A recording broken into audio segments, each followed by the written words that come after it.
All right, let's finish this up and look at another interesting way that we can get numerical dates off something. And this is called magneto stratigraphy. This was initially developed by one of the X-Men, and that's where it gets its name. Okay, no, it's not. I'm sorry. All right, magnetostratigraphy really refers to Earth's magnetic field and using the fluctuations in Earth's magnetic field to figure out a date. Hopefully you remember from physical geology that the magnetic field of Earth switches from normal polarity to reversed polarity. And right here we have a record of the past 5 million years of Earth history, and in black are the times of normal polarity, and in white are the times of reversed polarity. And what you can then do, it's almost sort of like tree rings. You can look at your rocks, which might preserve, if they have the right minerals in them, they might preserve a history of that magnetic field, those ancient magnetic fields in them, and you can see where it fits in this pattern of magnetic reversals. And then there's what we call varves. Varves are a pattern of sedimentation that can form in actually a number of different environments, but one of them is in glacial lakes. That's where they're most commonly preserved, but I have seen varves in various other environments as well. Varves are this unique pattern of sedimentation that gets preserved. Can you notice the lighter and darker layers in there? Okay, so lighter and darker layers, these are seasonal couplets. So a couplet means there's two of them, and one is a summer season and one is a winter. So together, those represent 1 year. And the reason you get the lighter and the darker sediment is the lighter sediment in this case, in these varves, the lighter sediment is from summertime. In summertime, you would have rivers flowing into this lake, and those rivers carry a lot of clastic sediment with them. So they're going to be carrying a lot of like sand and stuff as they empty into the lake. The darker colored layer is from the winter time. And in the winter time, this lake gets covered with ice. A lot of the rivers that flow in get frozen. And so you don't have a whole lot of clastic input, but you just have whatever clay was floating around in the lake. Now that the lake is really, really calm because it's covered with ice, that clay settles out and forms the darker color. And then summertime comes again and we get the lighter colored sediments added. Then winter comes again, we get the darker ones. So what you can then do is you can basically count back how many years of sedimentation that particular lake preserves.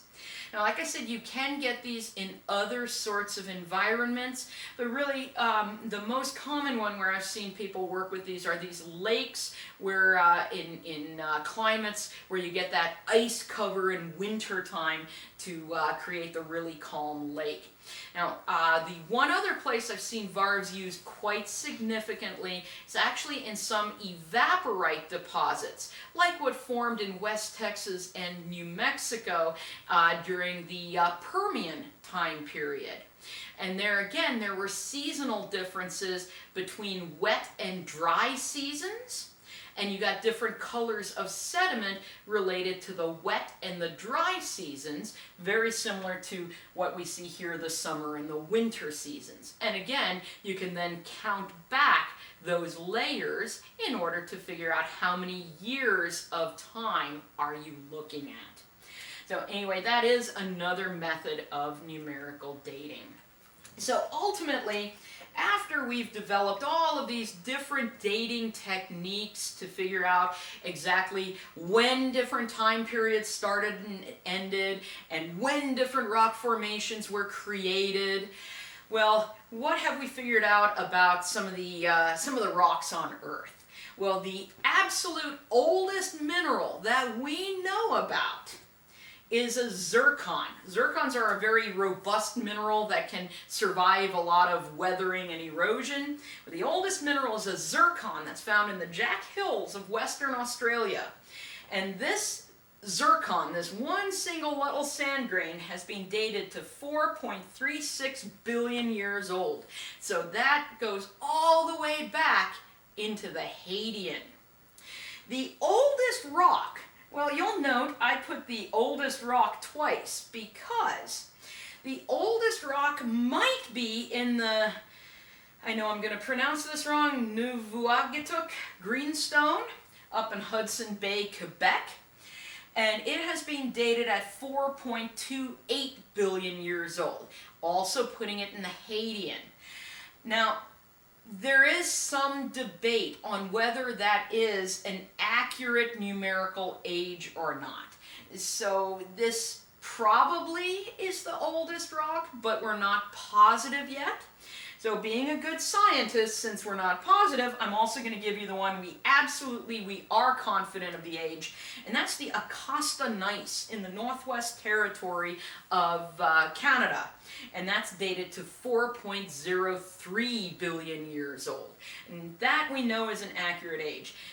Give it some time and we'll see if this older one is indeed accurate. Well, none of those rocks are in the United States. So you might be sitting thinking, well, what's the oldest rock in the U.S.? Well, the oldest rock in the United States is in the Wind River Range. That's a mountain range in Wyoming. It's being dated to 3.8 billion years old. There are some rocks of a similar age that also exist somewhere in Minnesota. So if you're from Minnesota and like, wait, we have rocks of that age too, it's like, yeah, you guys do. But hey, I worked out in the Wind River Range, so you know, I put that in here. But that's pretty much some of the oldest rocks we know about on the planet. And we will be talking more about these rocks as we get later in the semester and take a walk through Earth's history. And this then brings me to the random picture of the day. I think I've told most of you guys at some point in time that I am also a geoarchaeologist. I do quite a bit of like geology, archaeology work. Mostly I know about European archaeology. That's more my specialty. I don't know that much about North and South American archaeology. But a couple years ago I did have the opportunity to go down to Cajalpeche, which is a Mayan complex down in Belize. And that is one of their temples there at this complex. And that was very interesting, but I still don't know that much about American archaeology. So anyway, that's it for Geologic Time.